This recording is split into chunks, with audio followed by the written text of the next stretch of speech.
Welcome to the next episode of HR Mavericks. I'm Garrett Justice, and today I'm joined by Heather Skillman, who is an HR strategist and owner of the Skillman Enterprise. Heather, how are you doing today? I'm doing great. How are you doing? It's good. It's so good. Great to have you on the show. How's everything in Washington State? Things are going good. We actually had a little bit of snow, but it actually wasn't too bad. I actually like seeing it. So, but it went away. So it's kind of there and gone. But we'll be getting back to our rainy session soon. Well, you and I were talking before we jumped on here, and I just love the Pacific Northwest. So I'm jealous that you get to be there right now, but super excited again to have you on the show today and dive into kind of that expertise that you have on our topic. But before we do that, tell our listeners a little bit more about your career background and what your company, the Skillman Enterprise, does. Sure. So my background, I worked in human resources for over 20 years.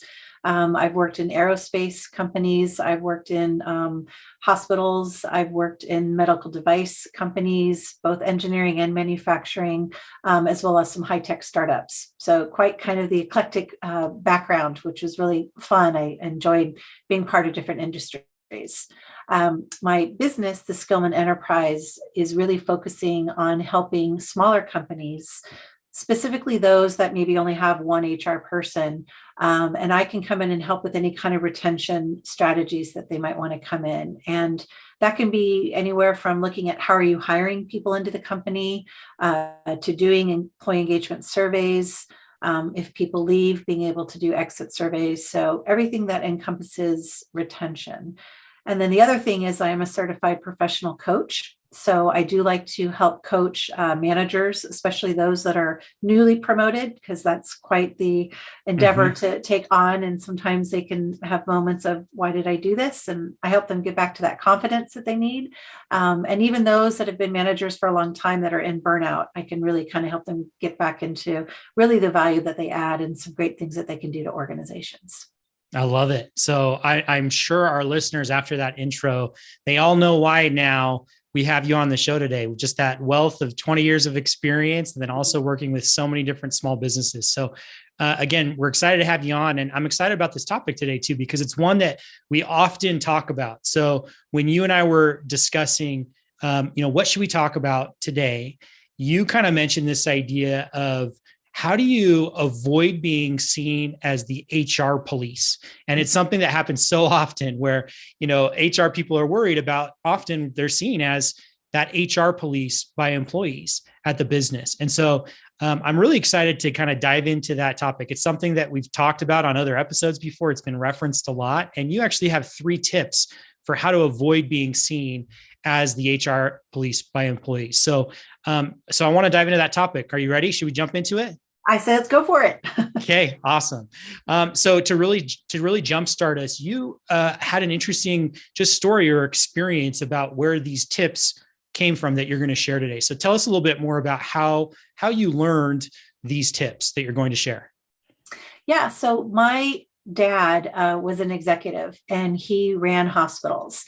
And so my whole life growing up, like it was always being in that hospital industry. But what was interesting is when we would come to visit the hospital, we'd be walking around with him and everybody knew him. They all knew, hey, Rick, how's it going? And he'd be like, hey, Janice, how's it going? So not only did they all know him, but he knew them as well. And there's something really cool because most executives, it's like they're on some floor, there's some secret code that you've got to get in to crack, to be able to even see them. But my dad was pretty much like, no, like I don't want to be behind my desk. I got to go out walking around. And so it was funny because as I started doing my HR career, and there's a lot of things that I was doing, and sometimes people would be like, well, HR normally doesn't do that. I'm like, well, why not? And it made me think, like, I think that was sort of how my dad was. A lot of executives like to just stay behind their desk. They don't want to do it, but he was out and about. And so that's sort of where I always was with my HR, was always kind of being out and about and walking around and getting to know people in the business. I love it. I think that's a perfect precursor to these tips that you're going to share. And I think as you share that, there's probably everyone listening can think of someone that they know who's like that, right? You can think of both sides of that example that you shared, where we all probably have experienced or know some sort of leader or executive who is the more reserved one that you rarely see. And then your perception of that person versus the one who is more engaging and who talks with people and is out and about, and you get to know them a little bit better. And then your perception of them. And so I can definitely see how, on a surface level, that example shapes some of these tips and is also a really good example or analogy to keep in mind as we go through this process of talking about these tips, in the light of not being seen as that HR police, right? Sometimes being seen is what helps you avoid being perceived as that HR police, right? Exactly. Especially because you're being seen on different levels as opposed to only being seen when you're doing an investigation or when you're having to terminate somebody or you're having to do a performance improvement plan or whatever, all those negatives, Yeah. You don't want to only be seen that way. So this kind of help you be seen in different lights, and that can open up some new doors, and also make it more fun. I got to tell you, I can't wait to share some of the stuff that I've done that actually was fun. So yeah. Good. Yeah. Well, that's a perfect precursor for tip number 1. So tip number 1 you have for us is really just don't stay behind your desk. Get out there, meet people, attend other meetings. Is that right? Tell us more about that. Yeah. So a lot of the times, we get just comfortable sitting at our desk and typing away and doing that. And we're adding value. So there's a lot of value behind that. But in some cases, again, it's just being seen behind that closed door, or I'm only going to be coming to HR because I've got to come to the HR office, being sent to the principal or whatnot. So in this case, what you're doing is you're getting up behind your desk and you're walking out. And what I did is I would talk to the managers that I supported, especially when I started in a new role. And I'd say, well, hey, can I come to your staff meeting? I'd love to meet some of your, employees so they could get to know me. And some of the managers are like, wow, I don't think anyone's ever done that before. And I'm like, why don't people do that? So anyway, it was great because they would introduce me. And sometimes the people in the, employers are like, why is HR here? We are in trouble. Like, what's going on? Like, HR is here. And you could kind of see them kind of shrink down on there. But when they would introduce and say, hey, she's here, she just wants to get to know you guys, and you can get to know her. And so I was able to introduce myself and, my background, and saw if they had any questions. And really it was to kind of hear what they were going through with some of their issues that they might be, because the more I learned about their issues, the better support I felt that I could be for them as well as for the managers. So that was the way of getting behind the out of the desk. And similar to my dad, when I worked in a factory, I'd be walking on the production floor and everybody knew me. They were like, hey, Heather, how's it going? I'm like, hey, it's going good. How's it going with you? And it really made it more human. So I think that I brought the human back to the human resources part. Yeah, I love that. I think it's such a great tip. And I think exactly like you said, sometimes we're nervous to do that, or sometimes we think that we're adding more value by staying at our desks, right? So I really like that you brought that point out. That really stood out to me, that you do add a lot of value doing work at your desk, but you shouldn't cut short the value that comes from getting out from behind your desk and going and having those conversations, because building those relationships with all employees is key to avoid being seen as the HR police, and also build a foundation so that when you have to have some of those hard conversations or other things later on, they trust you and know where it's coming from, right? It's coming from a good place. Exactly. And they're not as scared when they're having to approach the doors, or coming to your office or whatnot. Yeah, exactly. Good. Okay. So tip number 1 is don't stay behind your desk. Tip number 2 you have for us is learn about the business. Tell us more about this one. So learning about the business is really important because they always talk about business acumen. There's a lot of stuff on there. We even have in HR, the world of business acumen. But for me, it was really great because I knew I could learn certain parts, but if I learned other parts of the organization, it just opened up my eyes to different things. I would talk sometimes to the marketing department and I'd learn what they would do. I would learn what accounting did, and so I was learning lots of different parts of the businesses. And then that helped because then when I was having conversations with my managers or having conversations with the executives, like when we were strategizing, I'd actually have some good ideas because I had some ideas of what all those bits and pieces were, as opposed to just only being, HR. And so, for example, there's 2 of them. One, when I was a recruiter, I'd always work with the managers on what questions I should ask and kind of to try and get a day in the life of, and to really get a better understanding. So when I was out recruiting people, I could do that. And so this was when I was in a hospital. So the manager and I were talking, and we were going to be doing their operating room, hiring people that worked in the OR area. And so she's like, hey, you want to watch a surgery procedure? And I'm like, sure. I was like, wow. And so I was getting away from my desk, which was great. But the fun part is when I was there, some people were like, again, why is HR here? We're in trouble. Like, is she observing something?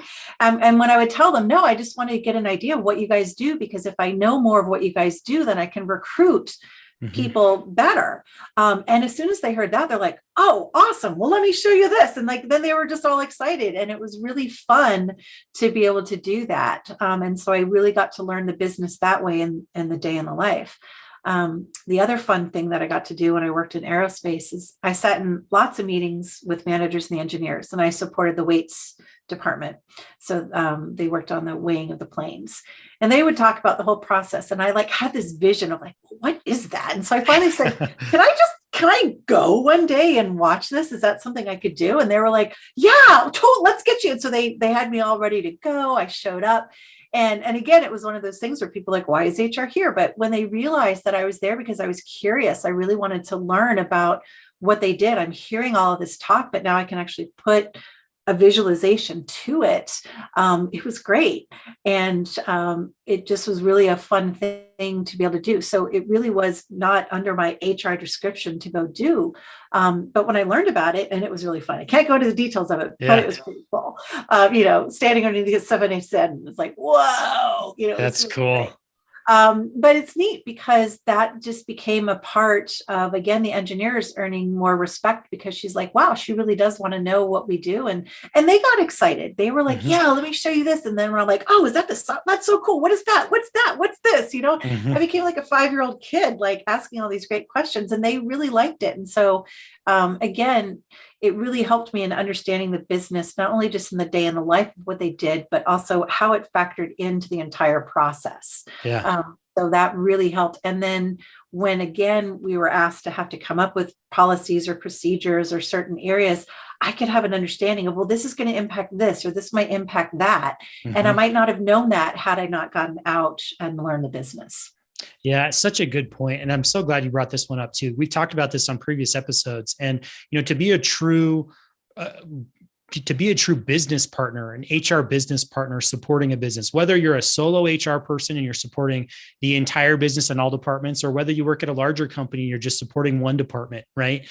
In order to be that true partner, you have to understand the workings of the business, right? You have to understand what the business leaders care about, what keeps them up, and be able to speak their language and understand that context. And that helps you do your job so much better as an HR person. So I love that you pointed that out. And I think that it ties in perfectly with the first tip as well, because in that process of learning the business, you're also interacting with the people in that department who you're supporting and building those tight relationships. You're not sitting behind your desk, right? Like we talked about, you're getting out there, you're meeting them. And so it's kind of that 2 birds with 1 stone. And it's so important for the work that you're going to be doing later on when you go back to your desk, right?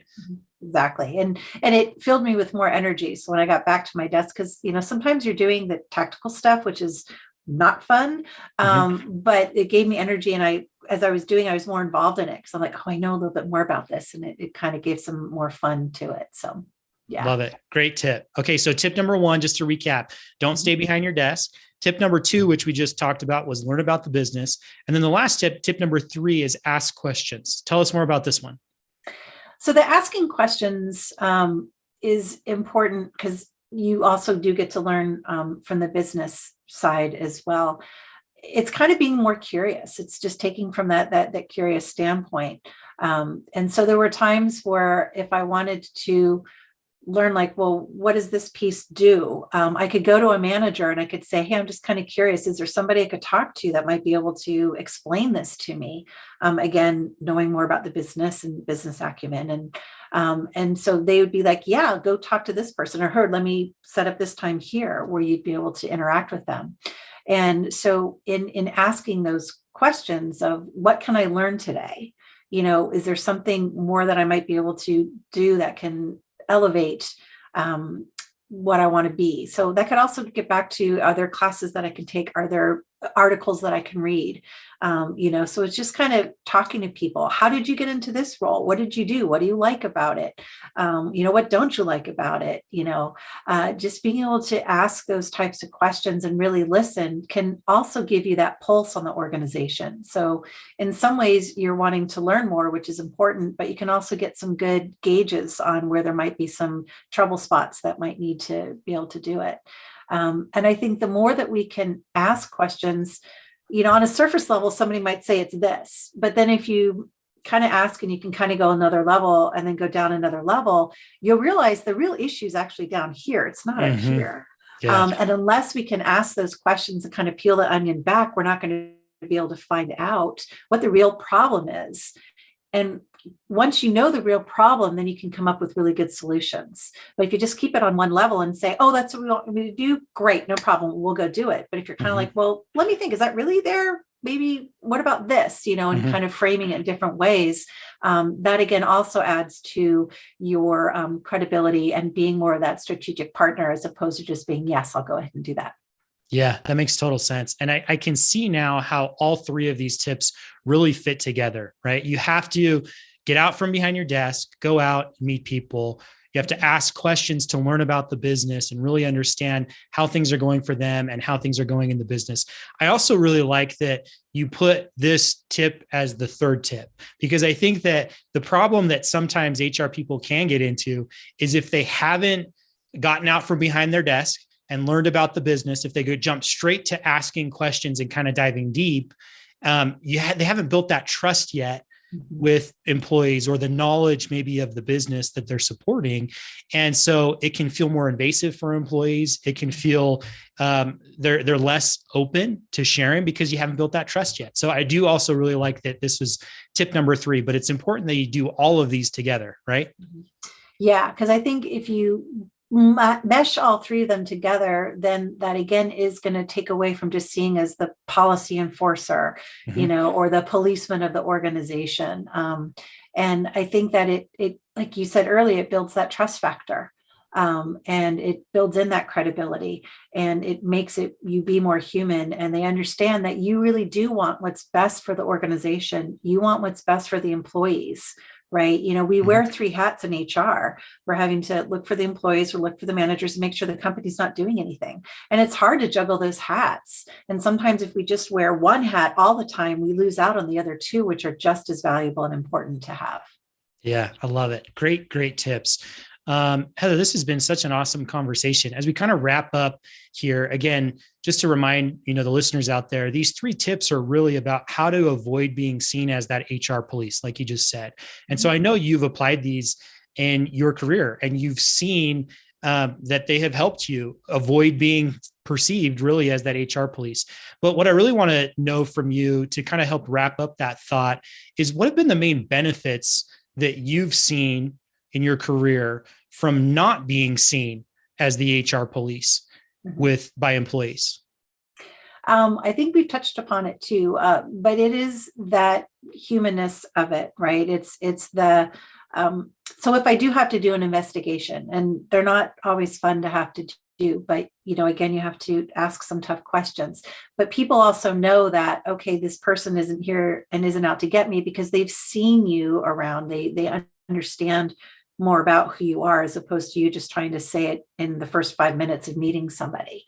And so there's times where I was able to have really good relationships in the union environment. The union reps were employees, and the more that they got to know me, there were cases where we were able to work things out and problem solve together, where normally it would have been a very not very friendly environment. So I think really the benefit to having done it is, one, I had fun in my job. So I mean, that's important. So, by being able to get out away from real things, and I love to learn. And so it was just great to be able to learn. But I think it really made me feel like a partner. It made me feel like a part of the organization. And it really felt that as people saw me with that knowledge and that credibility and that trust factor, it really made things a lot easier for being able to do more things. So that was, I think, what I found to be effective. It's awesome. So if I were to sum up, you tell me if there's anything I'm missing. It seems like not only is it more fulfilling for you in your career, you have fun by getting out and meeting people and learning about the business and everything else, but you also, through this process and following these steps, you build trust that ultimately leads to better outcomes for employees and better outcomes for the business. Is that right? Exactly. You summed it up perfectly. Love it. Awesome. Well, Heather, this has been such a great conversation today. Super valuable. And I know a lot of our listeners are probably going to be able to take these tips and apply them in their own roles. As we kind of wrap this up today, one question I like to ask all of our guests is really related to our mission with the HR Mavericks community, which this podcast is a part of, is really about democratizing HR knowledge. And so what's the one tip or suggestion that you have for our listeners today? One thing that you think they could go and do this week to help improve their HR and people functions? I'd say be curious and find one person that maybe if you want to get to know a little bit more about them or what they do for the organization, just approach them or approach the manager first to say, hey, I really want to learn this. And can I talk to this person? And maybe the manager can help arrange it. But I think that that's important. Just try and find maybe one person that you want to approach to learn something from and learn something about. Perfect. Excellent tip. Encourage all of you listening to go do it. Take on Heather's challenge there and go make it happen this week.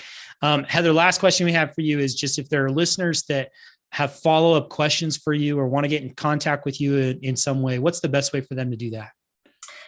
They can find me on LinkedIn, but they can also send me an email directly. And the email would be at heather@heatherskillman.com.